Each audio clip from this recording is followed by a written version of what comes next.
आज का बाइबल का वचन प्रेरित चरित्र अध्याय 12 वचन 1 से 11। आज का दूसरा वचन सन पौलुस का तिमोथी के नाम पत्र अध्याय 4 वचन 6 से 8 और वचन 17 और 18। और आज का सुसमाचार सन्मति के अनुसार अध्याय 16 वचन 13 से 19। प्रेरित चरित्र अध्याय 12 वचन 1 से 11। उस समय राजा हेरोद ने कलीसिया के कुछ सदस्यों पर अत्याचार किया। उसने योहन के भाई याकूब को तलवार के घाट उतार दिया। और जब उसने देखा कि इससे यहूदी प्रसन्न हुए, तो उसने पेतरुस को भी गिरफ्तार कर लिया। उन दिनों बेखमीर रोटियों का पर्व था। उसने पेतरुस को पकड़वा कर बंदीगृह में डलवाया और उसे 4-4 सैनिकों के 4 दलों के पहरे में रख दिया। वह पास्का का पर्व के बाद उसे लोगों के सामने पेश करना चाहता था। जब पेतरुस पर इस प्रकार बंदीगृह में पहरा बैठा हुआ था, तो कलीसिया उसके लिए आग्रह के साथ ईश्वर से प्रार्थना करती रही।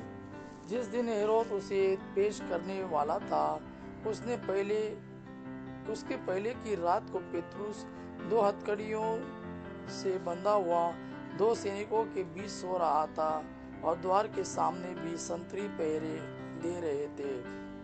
प्रभु का दूत अचानक उसके पास आकर खड़ा हो गया और कोठरी में ज्योति चमक उठी। उसने पेतरुस की बगल थपथपा कर उसे जगाया और कहा, जल्दी उठिए। इस पर पेतरुस की हथकड़ियां गिर पड़ी। तब दूत ने उससे कहा, कमर बांधिए और चप्पल पहन लीजिए। उसने यही किया। दूत ने फिर कहा, चादर ओढ़कर मेरे पीछे चले आइए। पेतरुस उसके पीछे पीछे बाहर निकल गया।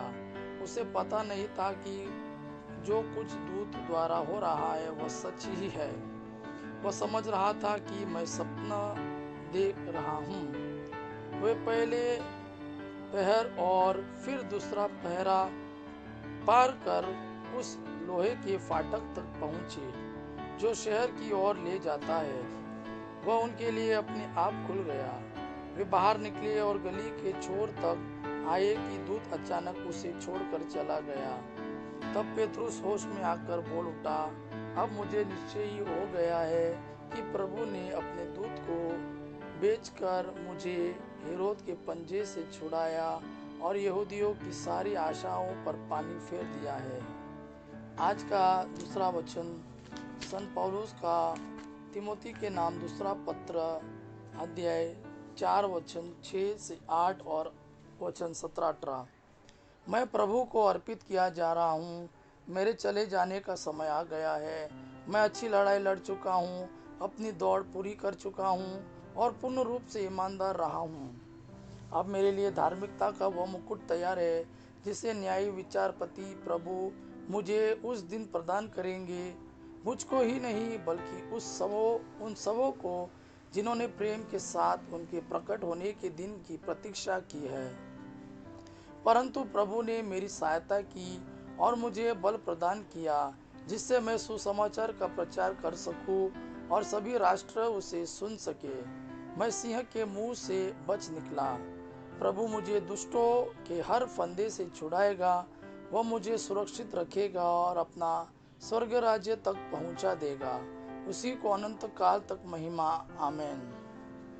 आज का सुसमाचार सन्मति के अनुसार अध्याय 16 वचन 13 से 19।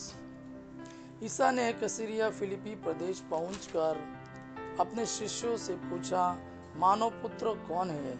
इस विषय में लोग क्या कहते हैं? उन्होंने उत्तर दिया, कुछ लोग कहते हैं योहन बपतिस्ता, कुछ कहते हैं एलियास और कुछ लोग कहते हैं यिर्मयाह अथवा नबियों में से कोई। इस पर ईसा ने कहा, और तुम क्या कहते हो कि मैं कौन हूँ? सिमोन पेतरुस ने उत्तर दिया, आप मसीह है, आप जीवन ईश्वर के पुत्र हैं। इस पर ईसा ने उससे कहा, सिमोन योनस के पुत्र, तुम धन्य हो, क्योंकि किसी निरे मनुष्यों में नहीं बल्कि मेरे स्वर्गीय पिता ने तुम पर यह प्रकट किया है। मैं तुमसे कहता हूँ कि तुम पेतरुस अर्थात चट्टान हो, और इस चट्टान पर मैं अपनी कलीसिया बनाऊंगा और अधोलोक के फाटक इसके सामने टिक नहीं पाएंगे। मैं तुम्हें स्वर्ग राज्य की कुंजियां प्रदान करूंगा। तुम पृथ्वी पर जिसका निषेध करोगे स्वर्ग में भी उसका निषेध रहेगा, और पृथ्वी पर जिसकी अनुमति दोगे स्वर्ग में भी उसकी अनुमति रहेगी।